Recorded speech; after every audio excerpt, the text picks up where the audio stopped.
All right, hi guys. I'm Professor Janet Hanstead, and today we are going to be talking to the text and thinking about how to annotate a text on your screen. So I actually have two examples I'm going to show you today.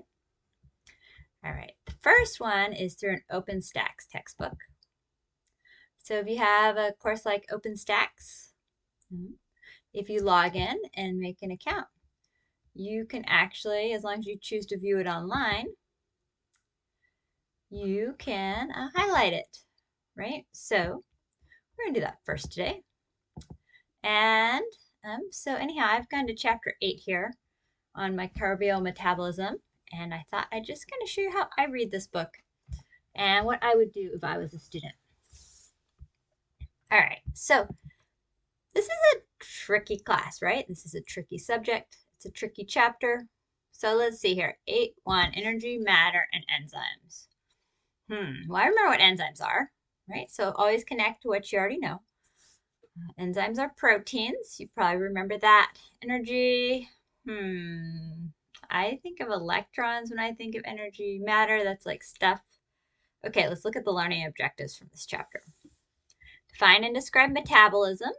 Metabolism, that's like what's going on in my cells. Compare and contrast autotrophs and heterotrophs. And maybe you know these terms and maybe you don't, but we'll find out. If you don't, you're going to want to make sure you come back. And I do remember what autotrophs and heterotrophs mean. Auto means that makes its own food, and heterotrophs means that the food comes from other places. Oxidation reduction reactions has something to do with gaining and losing electrons. ATP, FAD, NAD positive, NAD plus. Those are electron carriers, I remember, but structure and components of an enzyme. I remember the proteins and competitive versus non-competitive enzyme inhibitors. All right, so those are the learning objectives. Clinical focus. I'm actually going to skip that for now. All right, but you can certainly read that. I'm going to go into the chapter itself. So, all right, let's get going here. First, it has a nice definition here. The term used to describe all the chemical reactions in a cell is metabolism. All right, that's a definition of what metabolism is. Cellular reactions, chemical reactions. Okay, so I can highlight this.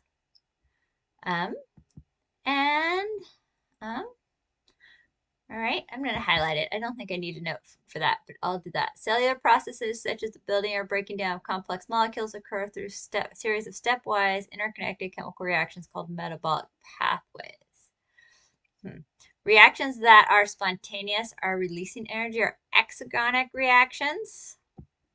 Maybe I'll highlight that and make a note that says, let's make a different color, release energy. All right. And endergonic reactions, these guys require energy. So let's do the same thing. So for this time, I think I'll make a note that says require energy. And save that. Okay. Anabolism refers to the endergonic. So I just learned that endergonic required energy. So I click on it, I can just remind myself of that. So anabolism is connected to endergonic pathways, right? Requires energy. So I think endergonic is going to be a tough word for me to remember, right? I have to just confess. So I'm going to go ahead and anabolism, I'm going to write requires energy. And maybe I'll rewrite endergonic here to try to help myself remember it. Okay, because always those terms are tough for me. The term anabolism refers to those endergonic pathways involved in biosynthesis. So biosynthesis is a word that I look at. It's like, okay, I don't use that word much. Bio, this is where, right? So this is where taking the word apart can help a lot. Bio means living, and synthesis means to make. So this must be making things, making living things, right? So, all right, anabolism refers to the pathways that we use to build things, converting simple molecules into more complex molecules using cellular energy. Catabolism is opposite. It refers to exergonic pathways that break down molecules. Okay, so if something is catabolism, we'll just make another note here for myself. We're talking about breaking down exergonic. releasing energy. All right. And I can save that too. Great. Molecular energy stored in the bonds of complex molecules is released in catabolic pathways and harvested in such a way that it can be used to produce high energy molecules, which are used to drive anabolic pathways. Thus, in terms of energy and molecules, cells are continuously balancing catabolism and anabolism. Okay, so I definitely think that the main ideas from this paragraph are about what catabolism is and what anabolism is. And let's look at the figure. Figures are super important in textbooks, right? So here's kind of a nice overview of what I need to know. So catabolism, large molecules are broken down. Anabolism, that they're built, right? Okay, and I can't edit that, but then I can try to just remember, as we were talking up here, that catabolism was exergonic and anabolism is endergonic. All right, so that was the first section, right? First paragraph. And if I want now, I can go into my highlights and look. This is excellent. This is what I wrote so far. So if I was studying, I would totally go back. Right here's pretty much everything I want to remember from that first paragraph, and now I can see it in my notes. And so this makes studying a lot easier because you don't want to have to go back through and try to read the whole text when you study. You just want to go back and look at what you've highlighted, right? And that can really simplify things. So that's the first section. That's how talking the text should work. Notice it takes a really long time to get through a chunk of information, but hopefully when you're done with that part of the book, you really understand it. And then I wanted to show you also the similar process using my lab and mastering textbooks, because a lot of you guys have those too. So if I go over here to eText and access my eText, and mine might not look quite like yours, but somewhere you'll be able to find your eText book. If we open this up, we're going to be able to do the same things. All right, so this is where I left off, which was chapter 5 on lipid synthesis. Biosynthesis, look, we see this word again, right? And again, I can kind of just take it apart, right? And if you want, you can make a note for yourself to kind of remind yourself. Bio is biology, is like living things, right? Bio means living and synthesis means to make. So once again, we must be talking about making lipids here, right? So let's go ahead and just make a note there, new note. Making lipids, okay? That is what biosynthesis lipids are. So let's go ahead and just kind of practice reading this one for a minute too. All right, lipids are a diverse group of organic molecules that function as energy storage compounds and as components of membranes. And I think what I forgot to do, which you might have noted, is think about what I already know about lipids. So in your mind, what are lipids? Fats, right? That's the first thing that comes to mind is lipids are fats. And then I remember other things like that means they have a bunch of carbon and hydrogen in them. Usually they have some charge somewhere. That's kind of what I think of when I think of lipids, fat. All right, so they're a diverse group of organic molecules. It says that they function as energy storage. So I think I'll highlight energy storage because that sounds like something that I need to remember from this part. And we can see the same color and note. Lipids function. Maybe I'll just put lipids function there just to make sure it appears. The most energy efficient storage form in cells is triglycerides. I did not know that, but I do remember triglycerides are a type of lipids.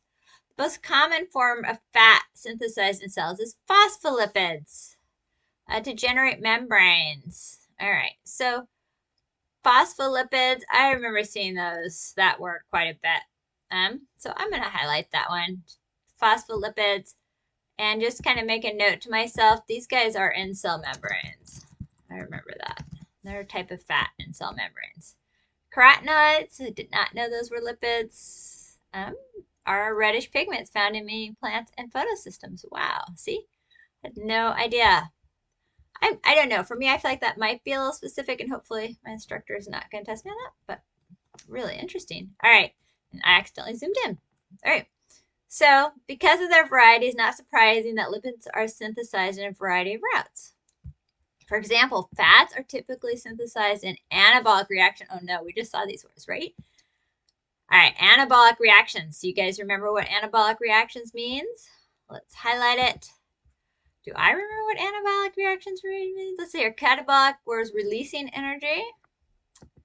So anabolic, let's see if I can reset. Yeah, I'll try to get this back to where it was. So anabolic reactions must are making things, right? So fat, that makes sense. Okay, anabolic reactions. So sometimes you see these words and like I did, you panic for a moment because you have to remember what it means, right? But if we just remember, oh yeah, making things, that's going to be anabolic. That means it's going to require energy, right?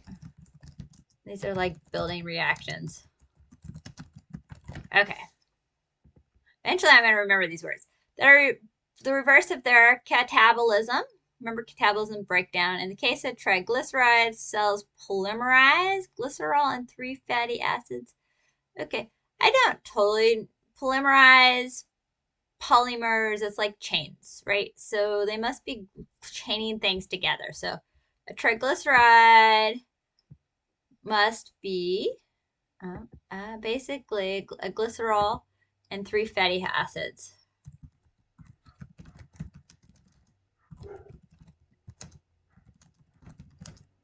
Okay. Save that.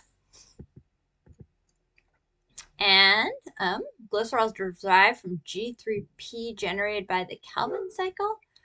Oh gosh, so this is from another chapter. So G3P, I remember that these are the sugars that come out of basically out of photosynthesis.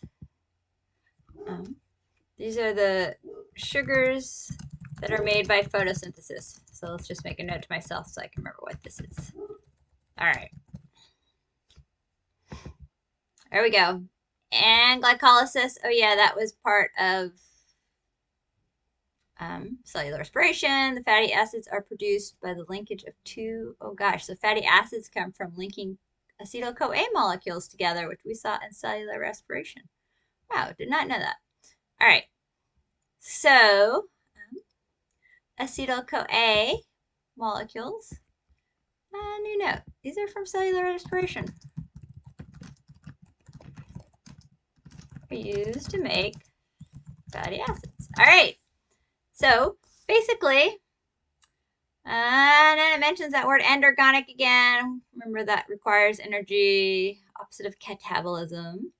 And other lipids are synthesized in complex pathways involving polymerization.